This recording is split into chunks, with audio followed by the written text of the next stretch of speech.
Astaghfirullah. Bismillahirrahmanirrahim. Assalamualaikum warahmatullahi wabarakatuh.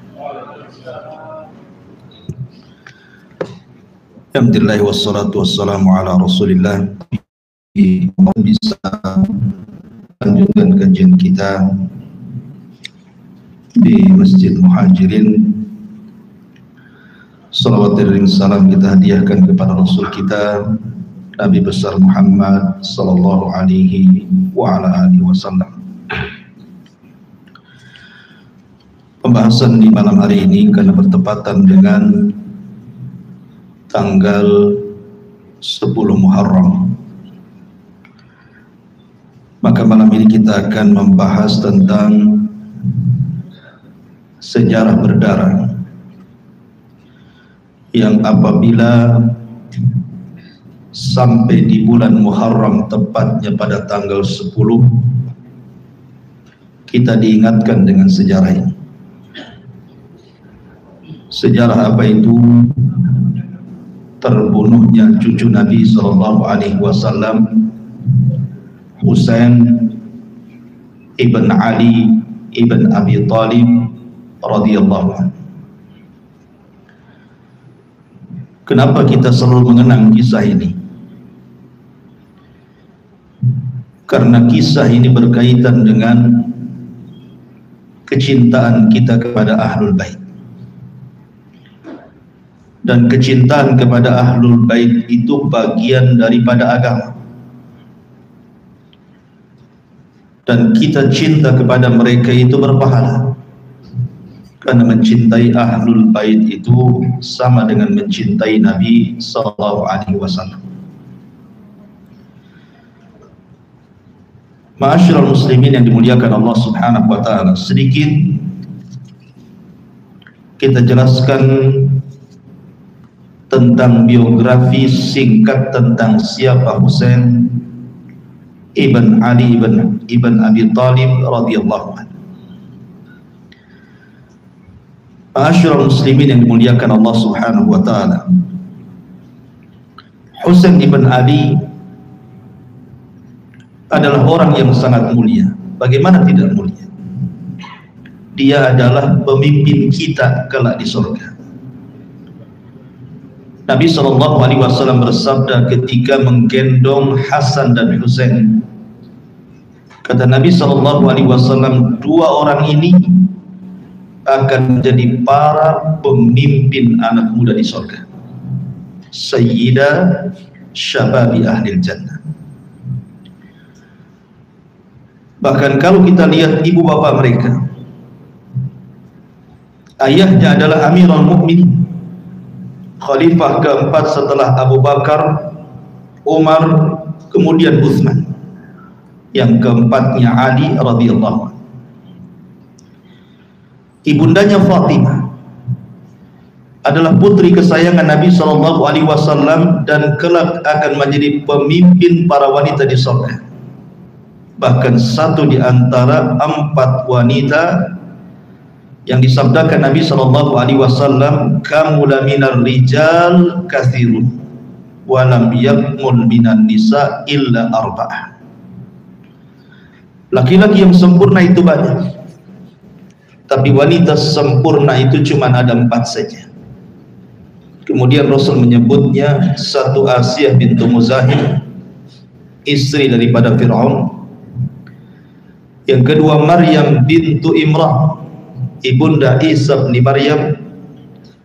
Kemudian yang ketiga Khadijah bintu Huwailid, istri Nabi SAW. Dan yang terakhir Fatimah bintu Rasulullah SAW.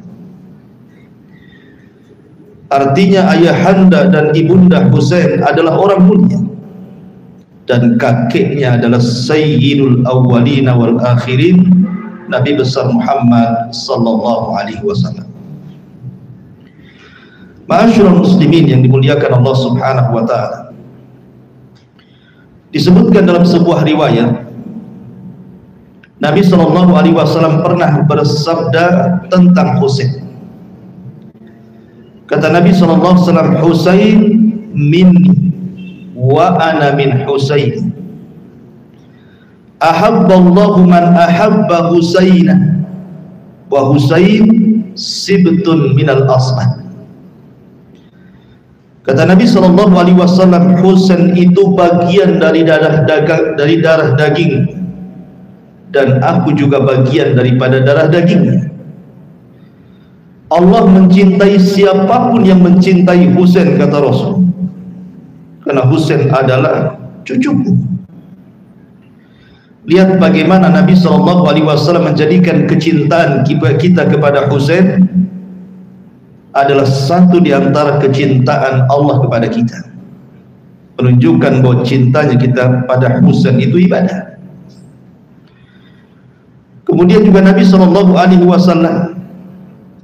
pernah mengatakan kepada Hasan dan Husain, huma raihanatai minad dunia.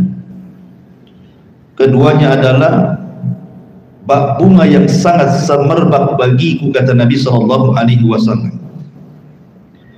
Dan Nabi SAW juga mengatakan, Al-Hasan wal Husainu sayyidash syababi ahlil jannah wa abuhuma khairun minhuma.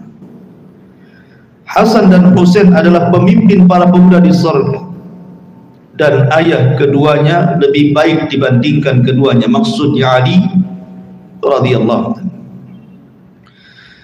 Dan banyak lagi tentang keistimewaan Husain tidak mungkin kita jelaskan karena juga waktu. Kita ambil langsung poinnya tentang tragedi berdarah wafatnya Husain ibn Ali radhiyallahu an yang disebut dengan perang Karbala, atau juga disebut dengan perang Tof karena terjadi di lembah Tof. Ma'asyiral muslimin yang dimuliakan Allah Subhanahu wa taala, tepat pada tanggal 8 Dzulhijjah. 8 Dzulhijjah itu artinya masuk di hari Tarwiyah. Kalau ibadah haji, tanggal 8 Dzulhijjah itu disebut hari Tarwiyah karena bertolaknya haji ke Mina. Ketika itu Husain dan seluruh keluarganya berazam untuk pergi ke Kufah. Tentu ada sebab, karena ketika Muawiyah ibn Abi Sufyan kemudian meletakkan kekuasaannya kepada putranya Yazid bin Muawiyah dengan cara wasiat, harusnya Muawiyah tidak serta-merta mewariskan kekuasaannya kepada anaknya. Harusnya harus lewat syura. Karena begitu dalam Islam. Karena orang yang lebih afdal dibandingkan Yazid putranya jauh lebih banyak dari sahabat-sahabat Rasul. Di sana ada Abdullah ibn Umar, ada Abdullah ibn Abbas, Abdullah ibn Zubair. Bahkan yang terbaik dari semuanya adalah Husain ibn Ali yang masih hidup. Tapi entah kenapa, mungkin urusan politik kita tidak tahu, ijtihadnya Muawiyah memilih putranya untuk mewarisi kekuasaan, sehingga terjadi gejolak. Karena di mata para sahabat banyak yang lebih utama dibandingkan Yazid. Akhirnya ada beberapa orang yang tidak mau baiat kepada Yazid. Salah satunya adalah Husain dan Abdullah ibn Zubair. Akhirnya kemudian Yazid pun menekan keduanya agar berbaiat. Akhirnya keduanya lari dari Madinah dan sembunyi di Mekah. Singkat cerita, tiba-tiba kemudian orang-orang Irak, orang-orang Kufah berdatangan surat kepada Husain untuk datang ke Kufah. Dan di zaman itu surat menyurat bukan perkara mudah. Di zaman kita kecil saja susah surat menyurat itu. Terkadang sampai, terkadang tidak. Artinya surat yang begitu banyak ini menunjukkan kesungguhan orang Kufah untuk membaiat Husain dan mengambil kekuasaan Yazid. Akhirnya Husain pun terpengaruh dengan surat-surat itu, dan dia berazam untuk berangkat ke Kufah. Para sahabat Nabi SAW ketika itu banyak yang menasihati Husain, jangan berangkat. Orang Kufah itu terkenal gulu, suka berkhianat. Di antaranya yang menasihati adalah Abu Sa'id Al-Khudri radhiyallahu anhu, jangan berangkat. Kemudian juga Jabir bin Abdullah, Abdullah ibn Umar, Abdullah ibn Abbas, Abdullah ibn Zubair, kemudian Muhammad ibn Ali ibn Hanafiyah, atau masih saudaranya Husain, Abdullah ibn Ali ini juga tidak didengar. Dan banyak para sahabat mewanti-wanti Husain sebaiknya jangan berangkat. Bahkan ada yang menyarankan kalau engkau ingin berpuasa, nggak usah ke Kufah, ke Yaman saja. Karena Yaman itu semua pengikut ayahnya ada. Pasti orang Yaman suka dengan Husain dan pasti langsung diangkat menjadi pemimpin di sana. Tetapi memang Allah sudah takdirkan begitu jalannya. Maka pada tanggal 8 Zulhijjah di hari Tarwiyah yang ketika itu setat haji, para sahabat mengatakan, ya Husain, sebaiknya kau haji dulu. Bukankah orang-orang haji itu dari mana-mana, termasuk dari Kufah juga ada. Kau bisa mencari-cari berita dulu dari jemaah haji yang datang di Mekah. Mereka sudah di Mekah. Tapi Husain memang sudah ditakdirkan bulat untuk berangkat. Maka berangkatlah dengan 73 orang. 40 sekian prajurit siap tempur dan lebihnya semua keluarganya. Ada yang mengatakan bahwa Husain membawa dalam keberangkatan dari Madinah menuju Kufah itu, dia membawa seluruh anak-anaknya. Kemudian juga membawa anak-anak daripada Hasan ibn Ali. Kemudian juga membawa anak-anak Ali bin Abi Thalib, artinya saudara-saudaranya, 5 orang ikut. Kemudian juga anak-anak daripada Ukay. Kemudian juga istri-istrinya dibawa, pembantu-pembantu dan budak-budaknya dibawa. Artinya betul-betul membawa semua keluarga Nabi, dibawa semuanya sama Husain ibn Ali. Dan ingat, Husain itu ke Kufah hanya untuk menerima pembaiatan mereka, bukan untuk perang. Sehingga hanya membawa sedikit pasukan saja. Kalau mau Husain bisa membawa banyak gitu. Tapi Husain tidak hendak berperang, hanya memastikan orang Kufah itu membaiat kepada dirinya.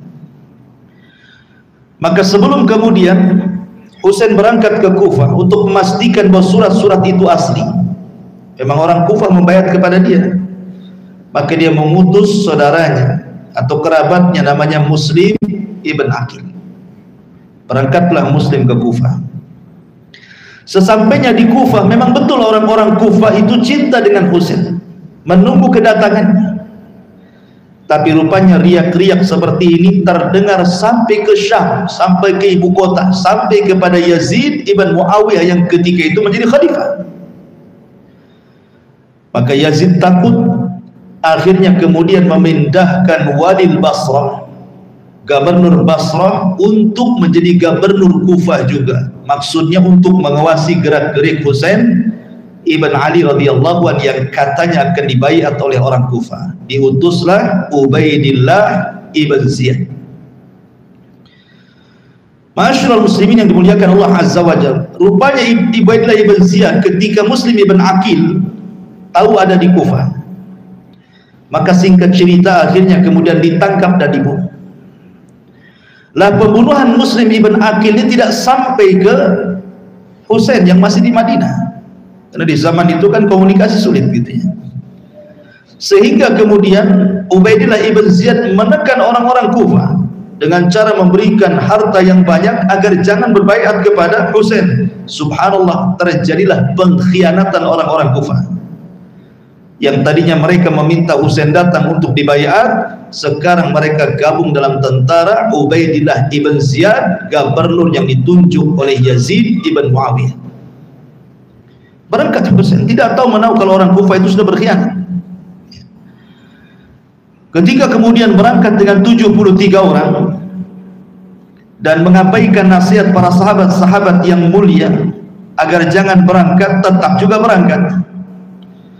Maka ketika sampai di tempat yang disebut dengan Karbala, Husain bertanya, ini tempat apa? Maka orang-orang mengatakan Karbala ya Husain. Maka Husain mengatakan karbun wa bala. Karbun itu kesulitan, bala itu musibah. Dia sudah gak enak dengan nama dari tempat tersebut. Letaknya di Bukit Tof, nanti perangnya disebut perang Tof. Ma'asyiral muslimin yang dimuliakan Allah Subhanahu wa taala. Ketika Ubaidillah ibn Ziyad mendengar gerakan daripada Husain sudah sampai di Karbala, maka Ubaidillah ibn Ziyad mengutus seseorang yang bernama Hur ibn Yazid At-Tamimi Ar-Riyahi. Hur ibn Yazid At-Tamimi Ar-Riyahi dengan membawa 1000 pasukan untuk menghalau Husain sebaiknya pulang kembali ke Madinah atau ke Mekah, jangan memasuki Kufah. Maka berjumpalah kemudian Hur ibn Yazid ini dengan Husain, dan Hur menasihati agar jangan sampai kemudian Husain masuk ke Kufah. Kemudian dihabarkan tentang pengkhianatan orang-orang Kufah, bahwa mereka tidak hendak berbaiat, mereka semua berkhianat. Sebenarnya Husain sudah ingin kembali, dan ini juga bantahan kepada orang-orang yang berdalil bolehnya memberontak kepada pemerintah yang sah berdalil dengan pemberontakan Husain kepada Yazid bin Muawiyah. Husain tidak jadi dan ingin pulang ya. Tetapi keluarga Muslim bin Aqil ini, anak-anaknya tidak setuju karena ayahnya dibunuh masalahnya. Makanya dia mengatakan kepada Husain, wahai pamanku, bagaimana dengan darah bapak kami Muslim bin Aqil? Ini harus dibalas, qisas.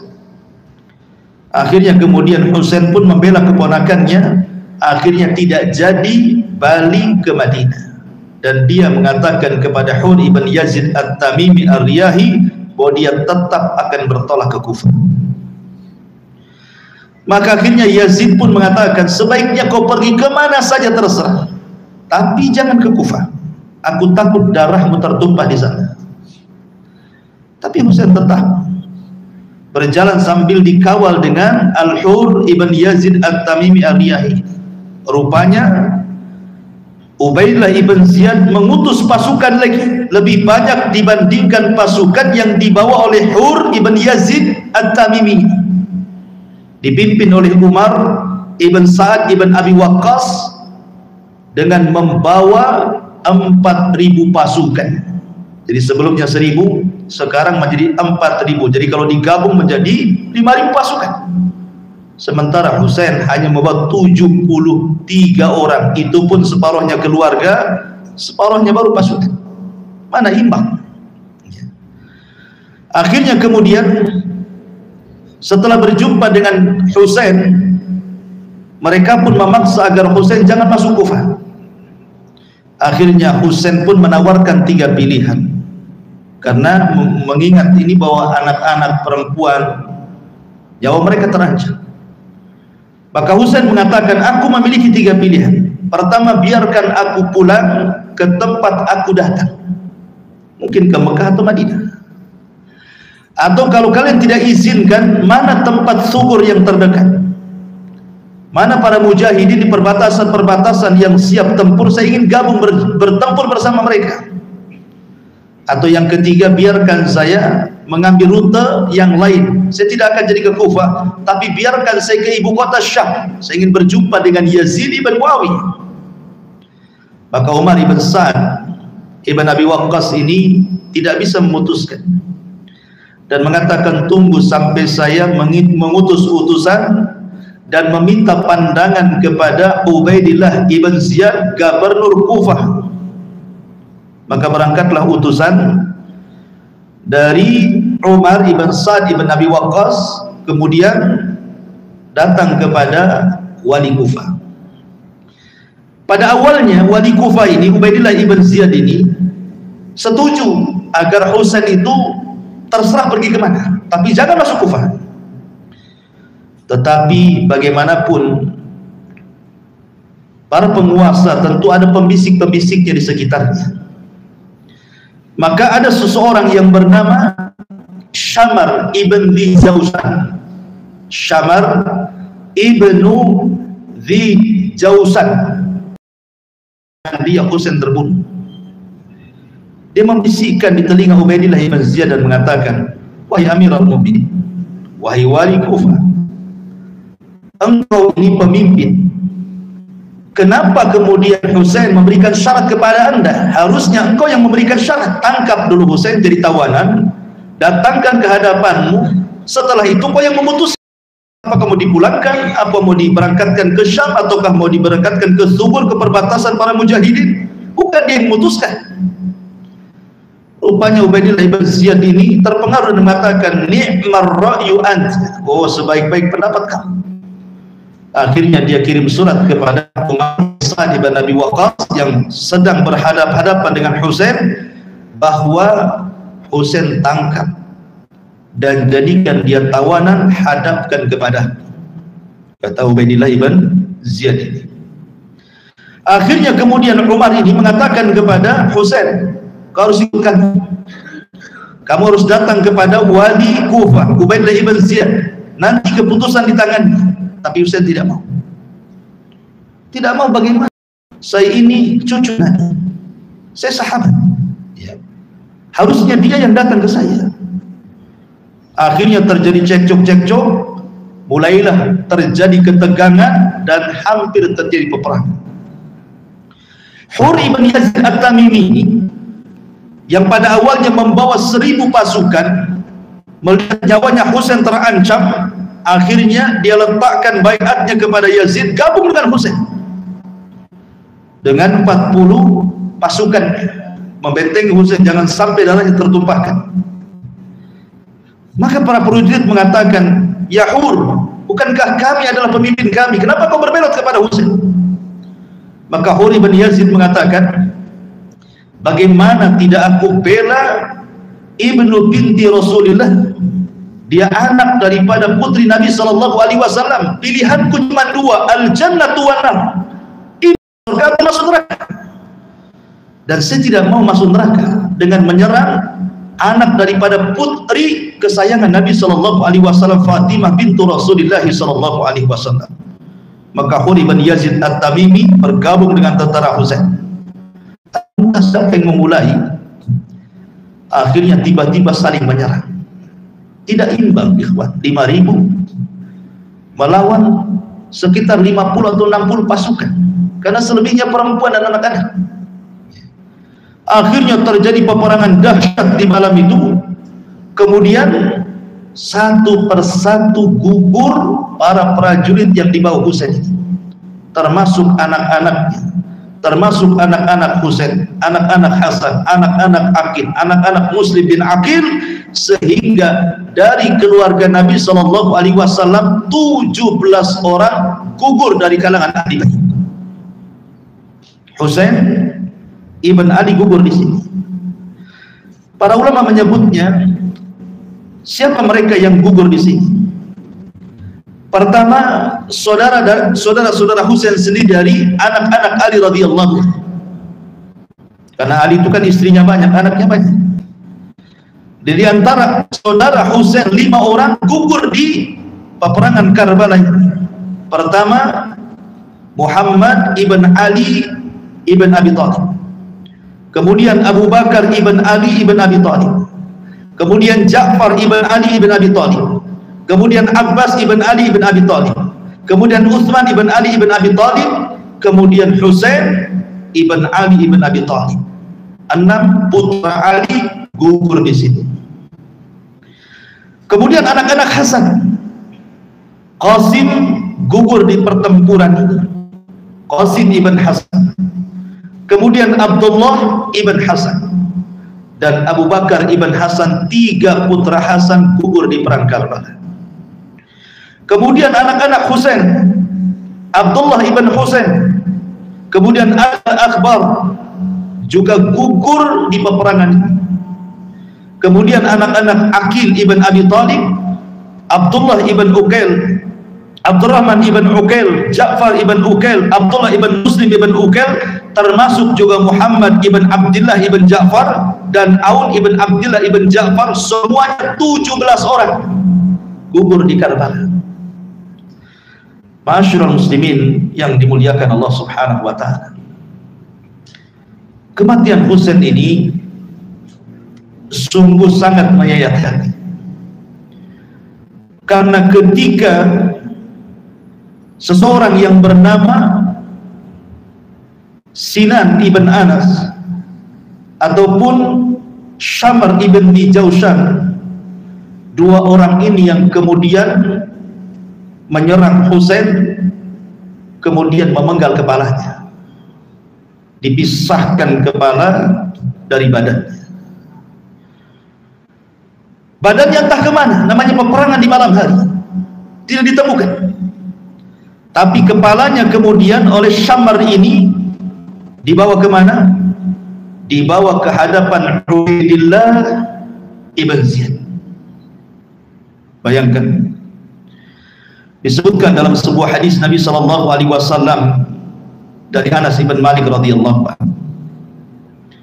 An Anas bin Malik radhiyallahu anhu, utiya Ubaidullah ibn Ziyad bi ra'sil Husain faju'a fi tasdin faja'ala yanqut. Kata Anas bin Malik radhiyallahu anhu, kepala Husain dibawa dan didatangkan kepada Ubaidillah ibn Ziyad. Kemudian kepala itu ditaruh di atas bejana. Lalu Ubaidillah ibn Ziyad menusuk-nusuk dengan pedangnya. Kepalanya ditusuk-tusuk dengan pedang. Faqala, dan dia mengatakan, fi husnihi syai'an, fi husnihi syai'an. Kemudian dia mengatakan bahwa orang setampan engkau wahai Husain, kenapa kau melakukan seperti ini? Sambil dihinakan, matanya dicolok-colok dengan pedang. Sampai Anas bin Malik radhiyallahu anhu mengatakan, kana ashbahuhum bi Rasulillah sallallahu alaihi wasallam wa kana mahduban bil wasmi. Sungguh Husain adalah orang yang mirip sekali dengan Nabi sallallahu alaihi wasallam. Mana Husain suka menyemir rambutnya, karena Husain itu tampan sekali. Lihat bagaimana kematian, sampai dipisahkan badan dengan kepalanya, kemudian dihinakan oleh Ubaidillah ibn Ziyad. Ini penghinaan kepada cucu Nabi sallallahu alaihi wasallam. Ma'asyiral muslimin yang dimuliakan Allah Subhanahu wa taala. Kemudian terjadi silang pendapat tentang lalu kepala ini dibawa ke mana? Kepala Husain ini dibawa ke mana? Ada yang mengatakan kepalanya dibawa ke Syam, kemudian dikubur di Syam. Ada yang mengatakan kepalanya tetap di Kufah dan dikuburkan di Kufah. Ada juga pendapat Syekhul Islam Ibn Taimiyah rahimahullahu ta'ala bahwa kepalanya dibawa ke Madinah, karena keluarganya meminta untuk dibawa ke Madinah, karena jasadnya tidak ditemukan masalahnya. Ada juga yang mengatakan bahwa kepalanya dibawa ke Mesir. Wallahu a'lam. Tapi sedemikian itulah kemudian tragedi pembunuhan Husain ibn Ali radhiyallahu anhu. Ma'asyiral muslimin yang dimuliakan Allah Subhanahu wa taala. Ketika itu tidak ada yang selamat dari keluarga Nabi sallallahu alaihi wasallam dari putra Husain kecuali satu orang. Allah yang selamat, karena ketika itu Ali al-Asghar As-Sajjad itu sedang sakit di tendanya, tidak ikut perang. Usianya sudah 21 tahun. Dan ketika Husain kemudian lagi bakar tangan itu, dia minta kepada Zainab saudaranya, wahai Zainab, bawa anakku, biar masih ada dari darah keturunanku yang akan hidup sampai kiamat. Maka Zainab kemudian berusaha untuk melindungi satu putra daripada Husain ibn Ali, yang kemudian dikenal dengan Zainul Abidin. Maka siapapun yang menisbatkan keturunan Husain, maka hanya dari satu jalur ini yang selamat, namanya Ali al-Asghar, atau dikenal dengan Zainul Abidin, orang yang terkenal dengan shadaqatus sir, sedekah yang tidak ada yang tahu kecuali dia dengan Allah Subhanahu wa taala. Orangnya warok takwa. Ma'asyiral muslimin yang dimuliakan Allah Subhanahu wa taala. Ketika telah terjadi pembunuhan kepada Husain dan hampir semua kerabatnya. Maka di Madinah terjadi kekacauan. Bagaimana mungkin Husain dibunuh?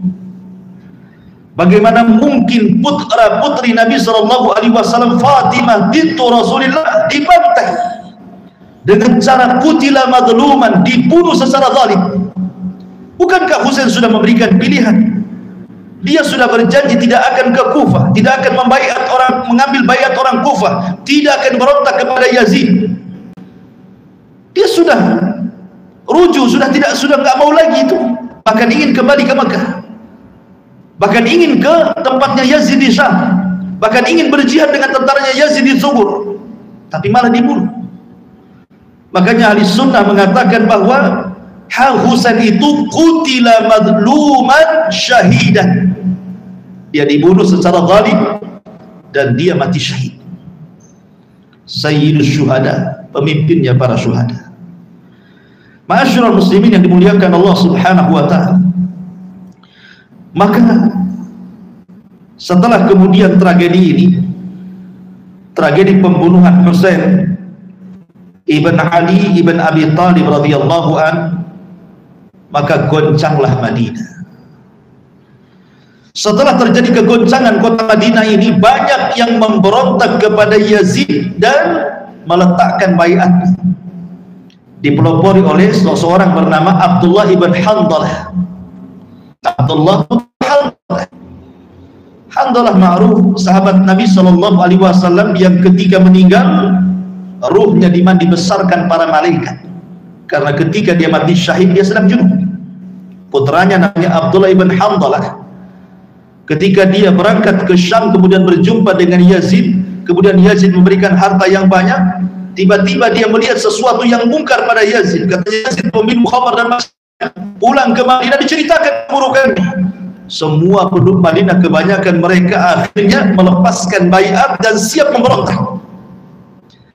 Ketika menasihati salah satunya Abdullah ibn Umar, jangan.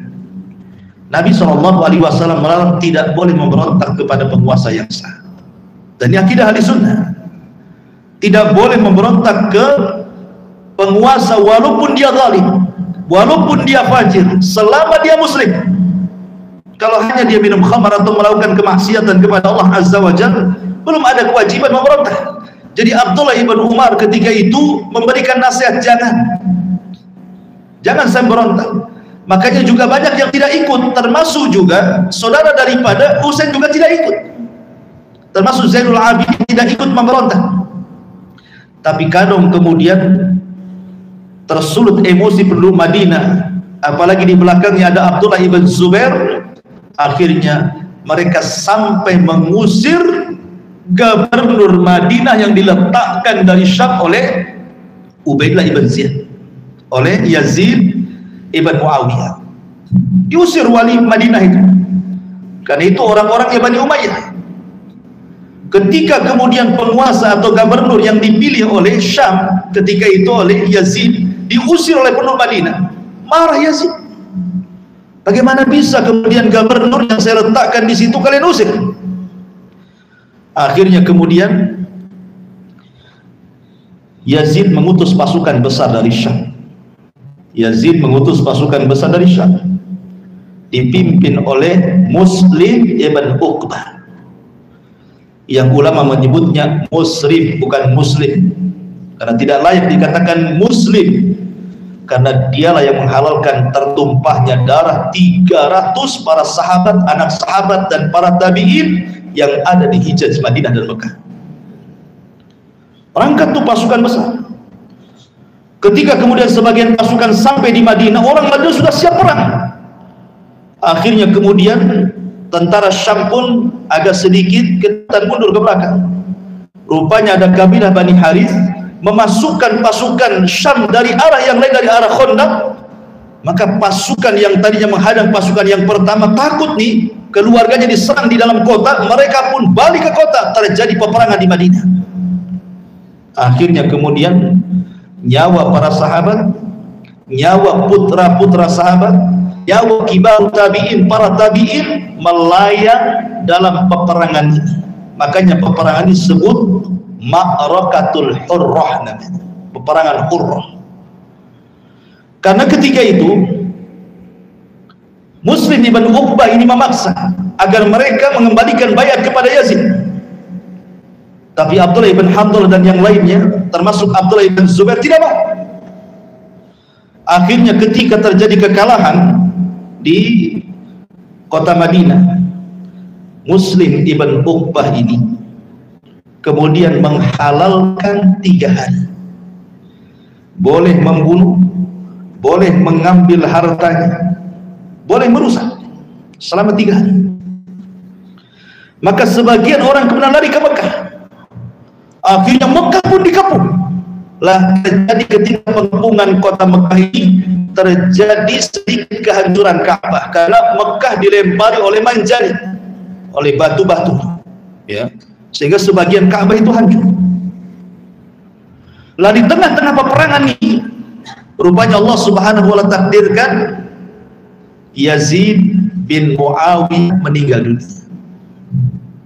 Yazid bin Muawiyah meninggal dunia. Sebelum meninggal dunia, kemudian menyerahkan tahtanya ke putranya namanya Muawiyah ibn Yazid ibn Muawiyah ibn Abi Sufyan. Lah rupanya Muawiyah ini tidak bertahan kekuasaannya kecuali hanya 40 hari saja. Jadi setelah ayahnya meninggal, Yazid ini diserahkan kepada anaknya Muawiyah ibn Yazid, kekuasaannya hanya 40 hari, setelah itu dia sakit. Maka orang-orang menganjurkan, wahai Muawiyah, kau harus berwasiat, kau serahkan kekuasaannya kepada siapa? Dia mengatakan, tidak, saya tidak akan menyerahkan kekuasaanku kepada keluarga atau siapapun, karena saya sudah tahu dampak peperangan ini. Akhirnya kemudian Muawiyah ibn Yazid dalam kondisi sakit minta diantar dari Syam menuju Madinah, berjumpa dengan pamannya Abdullah bin Zubair. Maka akhirnya kemudian sama Muawiyah diserahkan kekuasaannya kepada Abdullah bin Zubair. Diserahkan kekuasaannya kepada Abdullah bin Zubair, berarti ke Bani Hashim, bukan ke Bani Umayyah, kan gitu ya. Sejak itulah maka kaum muslimin bersatu di bawah kekuasaan Abdullah ibn Zubair. Dan Abdullah ibn Zubair putra Zubair ibn Awam, dan Zubair bin Awam suami daripada Asma, dan Asma putri daripada Abu Bakar Siddiq radhiyallahu anhu. Ya. Lah ketika Abdullah ibn Zubair berkuasa, tidak semua membaiat. Salah satunya orang-orang Syam yang tidak membaiat adalah Abdul Malik ibn Marwan. Tidak mau dia, karena dia fanatik dengan Bani Umayyah. Dalam saat kondisi seperti ini kan Ka'bah itu hancur. Akhirnya Ka'bah dihancurkan sekalian oleh Abdullah ibn Zubair, kemudian dibangun kembali, tapi bukan seperti bangunan sekarang. Dikembalikan kepada bangunan siapa? Ibrahim, di mana Hijar Aswad itu, Hijar Ismail masuk ke dalamnya. Jadi bukan kotak tapi memanjang. Hijar Ismail itu yang ada tembok memutar itu masuk ke dalam Ka'bah, dimasukkan gitu ya. Kenapa demikian? Karena ibundanya Asma memberitahu bahwa Nabi SAW pernah mengatakan kepada Ummul Mukminin Aisyah radhiyallahu anha, kalau bukan karena takut kepada fitnah kaummu hai Aisyah, sudah kurobohkan Ka'bah itu dan kujadikan seperti bangunan Ibrahim alaihi salatu wassalam. Tapi sampai Rasul meninggal, Rasul tidak sempat merubah Ka'bah, dan baru terlaksana di zaman Abdullah ibn Zubair. Abdullah ibn Zubair tidak lama berkuasa, hanya 9 tahun. Terjadi pemberontakan dari Abdul Malik ibn Marwan. Maka akhirnya Abdul Malik ibn Marwan memproklamirkan diri sebagai khalifah di Syam. Kemudian mengangkat Hajjaj ibn Yusuf al-Thaqafi untuk menjadi panglima perang. Akhirnya kemudian sedikit demi sedikit kekuasaan Bani Umayyah diambil, dan berakhir kemudian menyerang Mekah dan Madinah, dan berakhir terbunuhnya Abdullah ibn Zubair di tangan Hajjaj ibn Yusuf al-Thaqafi. Ketika Khalifah Abdul Malik ibn Marwan kemudian tawaf di Ka'bah yang baru saja dibangun oleh Abdullah ibn Zubair. Dia mengatakan kepada orang-orang, kadzaba Ibnu Zubair, Ibnu Zubair telah berdusta kepada Ummul Mukminin. Bagaimana bisa dia merubah Ka'bah? Kemudian dia mendoakan doa keburukan, qatalallahu Ibnu Zubair, semoga Allah melaknat Ibnu Zubair. Bagaimana dia berdusta atas Ummul Mukminin sehingga merubah Ka'bah sedemikian rupa, katanya. Ada seorang tabi'in membisikkan di telinga Abdul Malik ibn Marwan dan mengatakan, sesungguhnya aku pernah mendengar apa yang didengar Abdullah ibn Zubair, bahwa Rasul pernah bersabda kepada Aisyah memang seperti itu, dia tidak berdusta. Baru kaget Abdul Malik ibn Marwan. Kenapa? Karena masalahnya ketika Ka'bah itu sudah dibangun oleh Abdullah ibn Zubair, ketika kekuasaan jatuh kepada Abdul Malik ibn Marwan, dirobohkan lagi Ka'bah itu, kemudian dikembalikan lagi kepada bangunan orang-orang Quraisy. Lah ketika tawaf itulah dia melaknat Abdullah ibn Zubair dan mengatakan, sungguh dia telah berdusta kepada Ummul Mukminin. Kata seorang tabi'in, ya wahai Amirul Mukminin, Abdullah ibn Zubair benar. Kaget. Dan dia mengatakan, kalau hadis itu sampai kepada aku, tentu aku tidak akan merobohkan apa yang bisa dibangun Abdullah ibn Zubair. Jadi Ka'bah masih dirobohkan, dibangun, dirobohkan, gitu ya. Makanya di masa Imam Malik pernah dimintai fatwa tentang masalah Ka'bah agar dirobohkan dan dikembalikan kepada bangunan Ibrahim. Imam Malik menolak dan mengatakan, tidak, aku tidak mau Ka'bah jadi mainan para penguasa, asli dirobohkan, dibangun, sampai kapan? Makanya Ka'bah sampai hari ini ya seperti bangunan orang-orang Quraisy, tidak memasukkan Hijr Ismail ke dalam. Ya. Ma'asyiral muslimin yang dimuliakan Allah Subhanahu wa taala, inilah di antara cerita bagaimana Karbala. Ada catatan ma'asyiral muslimin yang dimuliakan Allah Subhanahu wa taala dalam masalah terbunuhnya Husain. Karena apabila datang di bulan Muharram tepat pada tanggal 10, terjadi dua kelompok yang berbeda ketika merayakan terbunuhnya Husain. Kelompok yang pertama orang-orang Syiah, orang-orang Syiah Rafidhah yang bertempat di Iran dan juga di beberapa negara lainnya. Apabila datang tanggal 10 Muharram, maka mereka akan melakukan perayaan yang disebut dengan perayaan kesedihan. Mereka akan menepuk-nepuk dada mereka, pinggang mereka, kemudian badan mereka dengan cara apa? Dengan besi, golok, pisau sampai berdarah-darah. Terkadang memukul kepala, bahkan anak kecil pun diketuk kepalanya biar berdarah. Kenapa? Mereka mengatakan bahwa mereka bersalah. Karena begini ikhwan, kembali kepada cerita terbunuhnya Husain. Jadi ketika orang-orang Kufah itu, orang-orang Kufah yang memanggil Husain untuk datang ke Kufah siap dibayar, rupanya orang-orang Kufah malah sebagian mereka bergabung kepada tentara Ubaidillah ibn Ziyad yang menjadi gubernur Kufah di bawah kekuasaan Yazid bin Muawiyah. Makanya ketika Husain sebelum dibunuh, Husain itu mengenali orang-orang yang hendak membaiatnya dan mengatakan, bukankah kamu yang mengirim surat kepadaku? Bukankah kamu yang sudah datang ke Mekah dan bicara kepadaku? Bukankah kamu satu ditunjuk-tunjuk? Kamu yang mengundang saya kemari. Tapi kenapa kamu memaksa saya ke Husain? Apa maksudnya? Kamu undang saya kemari, selepas itu kalian memerangi diri. Mereka mengatakan, qad ghayyara al-amru ya Amir, ya Husain. Masalahnya sudah berubah. Masalahnya sudah tidak seperti kemarin, katanya. Alasannya macam-macam. Lah sebagian orang-orang yang tidak terlibat dalam perang, setelah Yazid bin Muawiyah meninggal dan kekuasaan jatuh kepada Muawiyah ibn Yazid, sementara Muawiyah bin Yazid tidak sekuat bapaknya dan kakeknya Muawiyah bin Abi Sufyan. Terjadi kekosongan kepemimpinan. Maka orang-orang Kufah yang tidak terlibat dalam menyerang Husain, mereka bangkit. Mereka menyesal.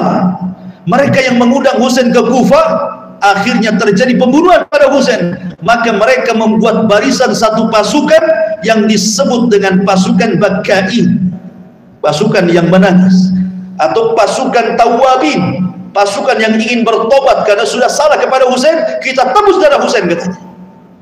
Akhirnya mereka pasukan ini mencari siapa yang terlibat dalam pembunuhan Husain. Semua dibantai sama pasukan ini, dipimpin oleh Mukhtar ibn Ubaid al-Thaqafi, pemimpin pasukan Tawabin, ya. Termasuk dia datang kepada Ubaidillah ibn Ziyad yang sudah menyuruh membunuh Husain, dibantainya Ubaidillah ibn Ziyad itu. Kemudian dia datangi Syammar ibn Dijausan, dibantainya lagi. Kemudian Anas atau Sinan ibn Anas dibantai. Semua yang terlibat dalam pembunuhan tidak selamat, dibantai oleh pasukan Tawabin ini. Dan mereka adalah loyalis Ali radhiyallahu anhu, Husain radhiyallahu anhu. Tapi sayang Mukhtar ibn Ubaid al-Thaqafi belakangan ngaku Nabi, dibunuh sama saudara Zubair ibn Jubair. Abdullah ibn Zubair saudaranya diutus oleh Abdullah ibn Zubair setelah berkuasa untuk membunuh Mukhtar ibn Ubaid al-Thaqafi karena dia mengaku dapat wahyu dan jadi nabi. Itu pasukan itu, ya. Ma'asyiral muslimin yang dimuliakan Allah Azza wa Jalla. Makanya kemudian asar daripada pasukan Tawabin ini sampai sekarang mereka merasa bersalah kepada Husain, sehingga mereka terbayang bagaimana kepala Husain kemudian lepas dari badannya. Mereka memukul-mukul badan setiap tanggal 10 Asyura dan begitu seterusnya. Padahal Nabi SAW melarang, tidak boleh niyahatul alal mayit. Nggak boleh seseorang itu meratapi mayat sampai merobek-robek, memukul-mukul, kan begitu kata Nabi. Laisa minna, bukan termasuk golongan kami, kata Rasul. Man syaqqal juyub wa darabal hudud wa da'a bid'wal jahiliyah, kata Rasulullah. Bukan termasuk golongan kami, kata Rasul, orang yang merobek-robek pakaian, memukul-mukul pipi atau berteriak-teriak ala jahiliyah. Karena tanggal 10 Muharram biasanya ada orang yang seperti ini, dan ini orang Syiah. Ini kelompok pertama. Kelompok kedua ada orang-orang Khawarij, justru senang dengan terbunuhnya Husain, itu senang karena orang Khawarij itu kan mengkafirkan bapaknya Ali bin Abi Thalib. Maka semua ahli bait dikafirkan sama orang-orang Khawarij itu. Mereka senang, mereka makan-makan, mereka berbahagia. Guys, saya khawatirkan jangan-jangan makanan di bulan Syura ini masuk pada tradisi bersyukur-syukuran, makan-makan gitu. Seperti orang Khawarij senang dengan kematian Husain. Ya. Mudah-mudahan enggak.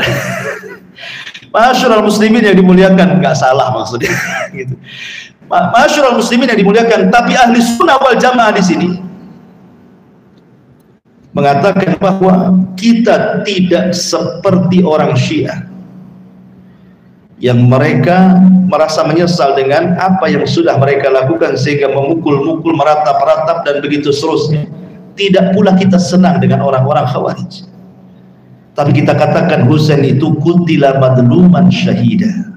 Dia dibunuh secara zalim dan dia mati syahid. Dan kita melaknat siapapun yang terlibat dalam pembunuhan Husain. Akan tetapi ada orang yang kemudian mengungkit-ungkit tentang kesalahan Yazid ibn Muawiyah. Apakah Yazid ibn Muawiyah ini terlibat dalam pembunuhan Husain? Yang kemudian akhirnya banyak orang yang mencela Yazid dan melaknat Yazid. Al-Imam Al-Ghazali rahimahullah pernah ditanya, pengarang kitab Ihya Ulumuddin Ma'ruf Imam Ghazali, apakah Yazid bin Muawiyah terlibat dalam penyuruhan pembunuhan Husain? Kata Imam Ghazali, la yathbut, tidak. Tidak ada satupun riwayat yang mengatakan Yazid ikut terlibat. Dan ini adalah pendapat Syekhul Islam Ibn Taimiyah rahimahullah ta'ala juga, dan juga ulama-ulama sunnah yang lainnya. Yazid tidak terlibat. Bahkan Yazid ibn Muawiyah ini ketika dia tahu bahwa Husain terbunuh nih, menangis dia. Kemudian dia mengatakan, seandainya aku bersama kalian, la afautu anhu, aku akan maafkan dia. Kenapa kalian bunuh? Siapa yang bunuh? Kemudian keluarganya yang masih hidup dijamu, dihormati, diagungkan oleh Yazid ibn Muawiyah. Adapun orang-orang Syiah kemudian menuduh bahwa keluarga Ali, keluarga Hasan kemudian ditawan, dirantai, dibawa gitu ya, dan dihinakan. Ini karena dendam mereka saja mereka membuat fitnah seperti itu. Kita harus insaf, ya, tidak boleh mengatakan seperti itu, karena tidak ada. Karena bagaimanapun Bani Umayyah dengan Bani Hashim itu saling menghormati. Makanya ketika di zaman Abdul Malik ibn Marwan, Haji ibn Yusuf itu menikah dengan Fatimah bintu Abdullah ibn Ja'far. Marah Abdul Malik ibn Marwan, jangan sampai Haji menikah dengan dia, katanya. Bukan berarti kemudian diharamkan, tidak, maksudnya kamu tidak sekufu dengan dia, nasab mereka lebih tinggi, maksudnya seperti itu. Artinya Bani Umayyah menghargai sekali, tetapi orang-orang Syiah memburuk-burukannya. Ma'asyiral muslimin yang muliakan Allah Azza wa Jalla, bagaimanapun Bani Umayyah itu masuk dalam sabda Nabi SAW, mulkun wa rahmah, kerajaan yang penuh dengan rahmat, kerajaan yang penuh dengan rahmat, disabdakan Rasul seperti itu. Ma'asyiral muslimin yang dimuliakan Allah Azza wa Jalla, makanya ahli sunnah dalam mengomentari tentang kematian Husain, cuman kesalahan Yazid bin Muawiyah yang dikritiki para ulama adalah dia tidak menghukum para pembunuh Husain, itu saja kesalahannya, harusnya dihukum, ya. Dan itu tidak terjadi, itu yang kemudian jadi bahan kritikan beliau Yazid bin Muawiyah. Tapi dia sama sekali tidak terlibat dalam penyuruhan untuk membunuh Husain ibn Ali. Ma'asyiral muslimin yang dimuliakan Allah Subhanahu wa taala, berkata Ibnu Salah, seorang muhaddis, seorang pakar hadis, ya kan? Lam yasih indana anna Yazid amara bi qatlil Husain. Ibnu Salah mengatakan tidak benar menurut kami bahwa Yazid itu dialah kemudian dalam pembunuhan Husain.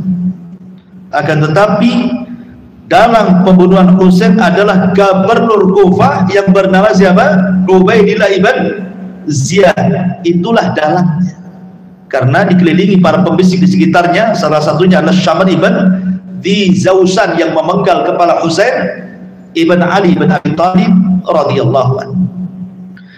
Ma'asyiral muslimin yang dimuliakan Allah Subhanahu wa taala, lalu hikmahnya apa? Hikmahnya kita mengutuk para pembunuh Husain, dan kita wajib mencintai Husain dan seluruh keluarga Nabi sallallahu alaihi wasallam. Maka apabila datang di bulan Muharram, ingatlah sejarah ini, supaya kita diingatkan dengan cucu Nabi sallallahu alaihi wasallam, Hasan dan Husain, karena keduanya adalah dua pemimpin anak-anak muda di surga. Keutamaannya sangat banyak, disebutkan oleh ulama ahli sunnah wal jamaah, manzilatu ahlil baiti, bahwa kedudukan ahli bait itu menurut ahli sunnah wal jamaah, ya'taqidu ahlus sunnah wal jamaah anna ahlal baiti tajibu mahabbatuhum wa muwalahum wa riayatu huquqihim. Keyakinan ahli sunnah wal jamaah terhadap ahlul bait, wajib mencintai mereka, wajib meletakkan loyalitas kepada mereka, wajib menjaga hak-hak mereka. Wa annal muslimina ma'muruna bis salati alaihim ma'as salati ala nabi sallallahu alaihi wasallam. Makanya orang-orang Islam diperintah untuk bersalawat kepada mereka, digandengkan dengan salawat kita kepada Nabi sallallahu alaihi wasallam. Lihat dalam tasawuf kita baca, Allahumma sholli ala Muhammad wa ala ali Muhammad. Apa sih artinya ala ali itu? Ala ali itu maksudnya keluarga Muhammad. Jadi kita ini sebenarnya sangat mencintai keluarga Rasul sallallahu alaihi wasallam. Tentu kecintaan yang sesuai dengan apa yang Allah telah tetapkan, jangan memberikan kita kepada mereka sampai kemudian menuhankan, yang tidak boleh, ya. Ma'asyiral muslimin yang dimuliakan Allah Azza wa Jalla. Jadi kalau kita berjumpa dengan keturunan Rasul, mungkin Habib atau Habaib, kalau memang betul keturunan Nabi, ya kita hargai, kita hormati, kita muliakan, ya kan? Kalau betul keturunan Nabi. Tetapi biasanya kalau keturunan Nabi dia orang tawadhu, orang rendah diri, tidak mungkin juga dia mengatakan saya turunan Nabi, ya kan? Pasti akan menyembunyikan nasabnya. Imam Syafi'i itu nasabnya sampai kepada Nabi, tapi tidak dikenal kan? Yang dikenal ulama madhabnya. Kalau disebut Imam Syafi'i berarti ulama madhab Syafi'i kan? Antum tahu nasabnya? Nasabnya sampai kepada Rasul. Sampai Imam Ahmad Ibn Hanbal rahimahullahu ta'ala, itu muridnya Imam Syafi'i, mengatakan sungguh Allah subhanahu wa ta'ala mengutus setiap 100 tahun pertama orang yang memperbaharui agama ini di permukaan bumi ini. Kemudian kata Imam Ahmad, 100 tahun pertama Allah utus Umar bin Abdul Aziz, dan 100 tahun kedua Allah utus Muhammad ibn Idris yang dikenal dengan Imam Syafi'i rahimahullahu ta'ala. Persis seperti sabda Rasul, setiap 100 tahun sekali akan ada turunanku yang akan memperbaharui agama ini. Dan Imam Syafi'i keturunan Nabi, tapi tidak dikenal nasabnya kan? Dikenal madhabnya saja ya. Karena bagaimanapun nasab tetaplah nasab. Man batta'a bihi amaluhu lam yusri bihi nasabuhu. Siapa yang lambat amalnya tidak mungkin dikejar dengan nasabnya, kata Rasul. Kita hormati mereka sebagai keluarga Nabi sallallahu alaihi wa ala alihi wasallam. Wallahu alam. Inilah cerita singkat. Tapi masih banyak waktu, mungkin kalau ada yang bertanya silakan kita buat tanya jawab sedikit.